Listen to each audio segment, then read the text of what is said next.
Can you beat Bowser if the floor is made of mad pianos in Super Mario 64? Yes, the horrifying piano in Big Boo's haunt multiplied by the thousands. If that sounds like pure insanity, that's because it is. This is the hardest challenge I've ever done. Simply put, it's almost inhuman. Every single walkable surface that is solid ground is going to be loaded to the brim with mad pianos. Essentially, it's a meat grinder, like walking through a field of barbed wire. The goal was originally to try to beat the final Bowser in the game like this, which was deemed to be impossible. But we'll be tackling his level as well, because it teaches us a lot about the subtleties of condensed piano placement, and the absurd science of Super Mario 64. So let's put this gauntlet to the actual test, because our boy Mario is known for doing some ridiculous things. I hope you enjoy this torture fest. You want to know what can protect you from a raging mob of possessed pianos? Nothing. You're done. Dead. Don't even stand a chance. But while nothing can save you from pianos, NordVPN can protect you from prying eyes on the internet. NordVPN offers the privacy you need in today's world by encrypting your data and making your connection appear like it's coming from elsewhere. And with 5,400 plus servers in 59 countries, your internet connection can be quite the world traveler. And did I mention NordVPN is fast? If you're traveling or want to watch something that is region blocked, simply connect to another location and presto. Not even the killer pianos will be able to find you, Mario. NordVPN has gaming perks as well. From unblocking your favorite games and geo-restricted servers, to protecting your butt if you happen to be a target of a DDoS attack. Just open the map, click a location, and you're now connected. It's that simple. So to step up your protection today, go to nordvpn.com/SwankyBox or use code SwankyBox to get a 2-year plan plus 1 additional month with a huge discount. And a big thanks to NordVPN for sponsoring this video and supporting me on YouTube. So let me explain some logic first about a Mad Lab piano. An individual mad piano by itself is normally inactive until Mario moves nearby it. Once it detects Mario moving, it begins trying to attack him. However, mad pianos are actually anchored to where they spawn. They can only move a set distance away from the spawning location. They cannot fall if they wander off a cliff either, and they'll become inactive if Mario stays too far away for a set period of time. When mad pianos are inactive, they do not hurt Mario, but when they are active, they essentially deal constant damage. Pianos force Mario away from them and prevent Mario from occupying the same space they are currently at. But there's some interesting properties that we should go over that are really going to help us out here. So let's head outside the castle. In this example, the pianos are spread pretty far out. This is basically easy mode, but there's some super important things to note, and these things will aid us in our survival. So mad pianos try to detect that Mario is moving forward, and when they do, they activate. However, this only applies to Mario when he's in a standard pose. If Mario is crawling forward, for example, a mad piano will not activate. The same goes if Mario is jumping backwards. We can actually backflip over and over again through a field of pianos, and none of them will become active and try to kill us. But we need to keep in mind that despite them being non-threatening at this moment, Mario can still not land on the space they occupy. Out here, this isn't a big deal, but when every single speck of ground is covered by them, we certainly run into an issue. As you can see, the lobby of Princess Peach's castle is flooded with them, and there's actually no standable surface. What this does is push Mario between the overlapping points between each piano. But because this floor area technically doesn't exist, it just tries to put him in the closest spot possible. This usually means Mario is changing positions in nearly every single frame because he can't find a place to stand. This will be important to keep in mind. So the level of gameplay required to get to this final Bowser fight is unbelievable. Everything I'll be covering here in this effort will outline all the mechanics we'll need to use to fight Bowser. The level itself is inhumane for sure, and heavily reliant on the luck of how pianos spawn in. So loading into Bowser in the sky, you can see that sometimes we're able to land, and other times we just get forced off the cliff. This is a big problem. The pianos will spawn perfectly consuming every single piece of flooring near them. Each single speck of standable ground is overrun by several overlapping pianos. This means we can't crawl to prevent the pianos from activating. And to make matters worse, because there is no flooring we can actually land on, jumping into the air is simply a gamble. Most of the time we get pushed off the cliff and die. We can get lucky and find one single space on top of this aero platform though, but after that, our luck is out. There are no longer any places that we can land, so our only option is to awaken the beasts. And things only get worse. You see, each platform after this point is maxed out with pianos. That means, unless the pianos activate, jumping to these platforms will just push Mario off the cliff to his death. And we have several platforms we need to make it across with no healing methods, meaning we have to take damage with each jump. Pianos do 3 damage, and Mario normally has 8 hit points. So we're gonna die. So this is where we need to talk about another trick. We know we need to activate the pianos, otherwise we are screwed. But constant damaging pianos are brutal as well. But there is one benefit to having the pianos constantly crunching on us. Due to the sheer amount of pianos, our invincibility frames are prolonged as long as we are inside a piano and interacting with several of them at the same time. Our invincibility frames get extended, and our object interaction limit is possibly hit. This means we can push through crowds of pianos after taking damage, but the second the game detects safety, our invincibility is gone. So you can get hurt again in the mob of pianos simply by moving away from the ones that can no longer follow you.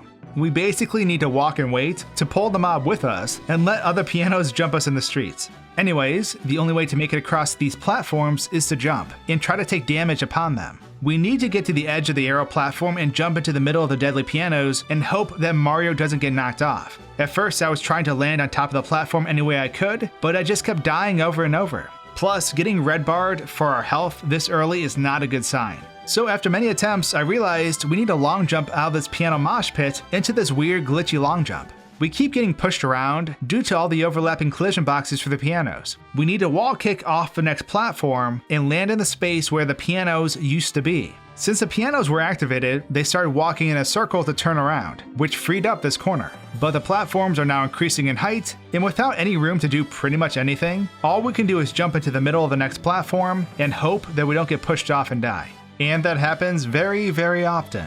So the only reason we can even land on this platform is because the pianos have begun moving and leaving behind their old position. This, in turn, creates floor space for Mario to land in exchange for taking damage. If we do manage to take damage and actually survive, we need to basically play 4D chess with piano positions, so we can stay invincible long enough to get the correct orientation and plan our next jump.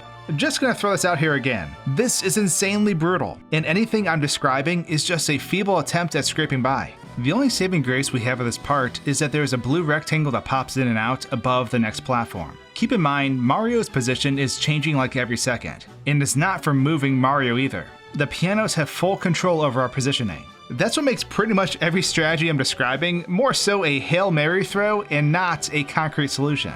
After dying over and over, we need to somehow jump out of this bear trap hellhole by surviving long enough for the blue platform to come out. We then need to triple jump off it and hold right as much as we can so we can wall kick off of the block up above. Now, I really wanted the red coin this part for extra health, but no matter what I did, I couldn't quite survive after grabbing it because the rectangle was just out of range. The health would have been nice, but the following bridge at least had coins on it. Because this bridge loads in as an object, that means pianos won't spawn on it because it isn't technically actual level geometry. But our brief moment of relief is over when we come across the hill.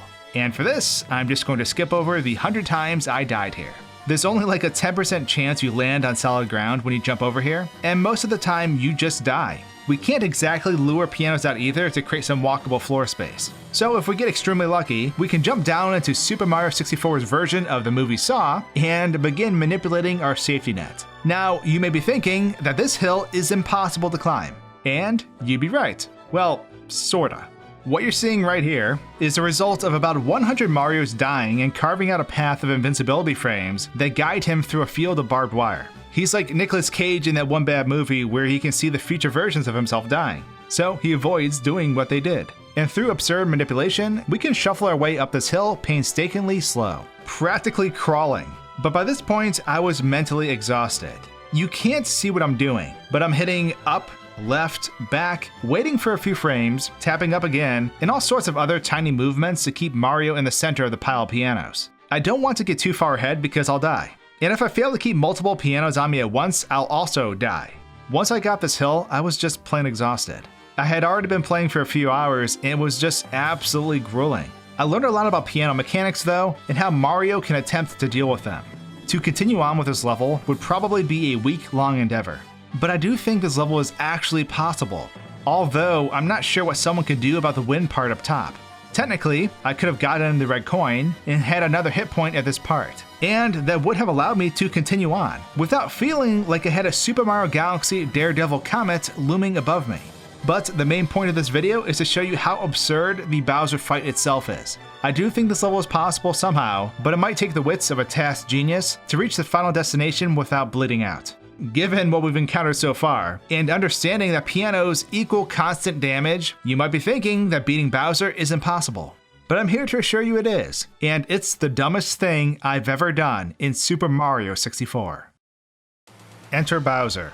You might notice that this map looks like a glitchy mess. That's because there are thousands and thousands of pianos occupying the arena, all condensed into a star shape. And while you might think the star shape makes things easier, I'm not entirely sure if that's correct. They are a star shape because they can't spawn on the parts of the map that fall. If the pianos are spread out more, I'd actually be able to move around. Landing it all within this instrumental dog pile just forces Mario outwards and away from Bowser. And you might think that makes you safe, but it doesn't. I thought, oh man, this is gonna be easy. I can just fight Bowser over here and then retreat into the pianos with backflips so they don't wake up. So I proceeded to hit Bowser as usual, but when he got down to his last hit point, I realized I made a very bad judgment call. Like I mentioned a moment ago, the pianos are a star shape because the level falls away once Bowser gets on his last hit point. So the game can't spawn pianos on an object like that. But the issue is that Mario cannot retreat into the safety of the pianos, as ironic as that sounds, because there is no unoccupied floor. When I was originally jumping to the edge of the map, I just got forced out basically, and trying to make my way back in was no different. Regardless of where I try to go to make it off the falling platforms, the pianos would throw me back out onto the streets and I'd plummet to my death. The backflip has way too much landing lag too, which may sound weird because it seems instantaneous, but in this situation a normal jump offers less distance, but you're able to recover out of it faster. But both failed me. So how do you beat Bowser if there's no floor to do so? And even if you grab Bowser, if any of the pianos were activated, you'd never get a throw off in time before getting hit. You'd also never be able to disable the aggravation of the pianos either to re-grab Bowser again. And this is when my Galaxy Brain activated.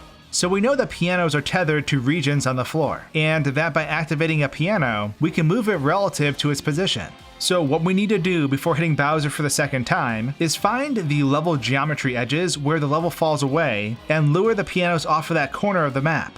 We then need to run away so they go back to sleep, and then drag Bowser to this location by repeatedly grabbing and letting go of him. Because we aren't moving quickly, the pianos don't wake up, and we can spin Bowser from this location and toss him into a bomb. Now, we crawl away onto the edge of the map as the sides fall down around us, and the true battle starts now. So it's just Mario on one tiny blotch of standable flooring, versus 5,000 pianos and Bowser. If I get hit at all, I'll fall off. And because Bowser returns to the middle of the floor after getting hit by a bomb, that means he's going to camp me. When the player is far away from Bowser, he'll typically initiate a jump that will damage the player if they don't jump over the emerging shockwave. Seeing the shockwave through the mosh pit of pianos is really annoying, but we have to dodge it. And so we dodge it over and over and over again. The only saving grace we have is that Bowser is slowly walking towards us. It takes a while, but eventually gets near us. Once Bowser is a certain distance from the player, he'll try to charge at Mario. He follows Mario's movement exactly though. So what can one do when they are a deer in the headlights of a monster? Well, all hope is not lost, my friend, because Bowser has a problem when it comes to the edges of the map. We can't dodge Bowser straight on, but if we jump off the map, we can cause Bowser to hit the side of the platform and get stuck. This prevents him from hitting us, but we have to pray to the piano gods that their collision lets us grab the edge of the map. And it's honestly a toss-up, because piano collision tends to warp Mario into weird spots. The first time I did this, I felt like a true hero, but then I had no idea how I would avoid Bowser this close. But there is an opening. So because Bowser cannot walk forward due to hitting the edge of the map, Bowser has to automatically turn around so he can proceed to turn towards the player on solid ground. For a split second, his tail is present, and Mario is gonna seize that opportunity. It's really awful trying to grab his tail with pianos nearby, and I died countless times at this point. But the one time I did get his tail, I felt like a true champion. I wound up Bowser and let him rip, and he exploded to the center of the stage. I had done it, or so I thought. So Bowser was dead, but I had no way to get to him. Jumping into the pianos just forced Mario off the cliff regardless of where I jumped, and trying to force my way through the crowd seemed like it wasn't in my favor. I kept dying before even making it halfway to him. So then I realized it probably would have made more sense to go for the firebomb. But after testing it, it wouldn't have mattered. I goofed up. I needed more health to make it past this part. I realized I could long jump to Bowser, but even if his conversation didn't spawn me over a cliff because of the pianos, it killed my invincibility frames. Meaning there was no way to talk to Bowser without dying. thus no way to spawn the star.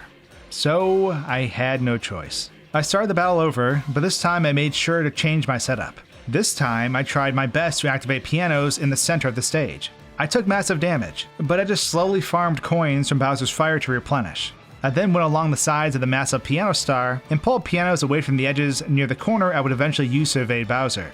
I hit Bowser for a second time, evaded him successfully when he came for the charge, and after climbing back up, I gave him a mighty throw, knocking him out again.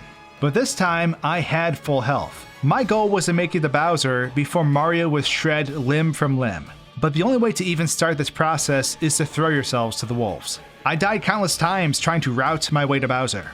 Sometimes I'd jump over, talk to him, and then get warped back into the blender of pianos. And other times, I'd fly off the stage instantaneously.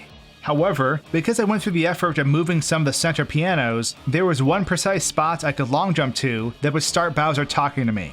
This happened instantly, so I knew that when Bowser exploded into a star, I'd take damage right away. But because I could tank this shot in particular, I knew I was home free. Mario climbed through the bloody pianos and dove for the star, and the rest was history.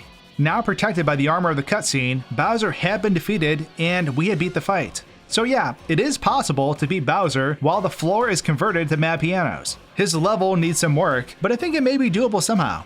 Funny enough, when the credits play, the scene can't function normally because Mario can never approach Peach. He gets stuck running against a piano, so the camera moves around normally, but the characters never get to act out the scene. Anyways, I hope you enjoyed this brutal tale, and as always, I'll see you in my next video. Cheers.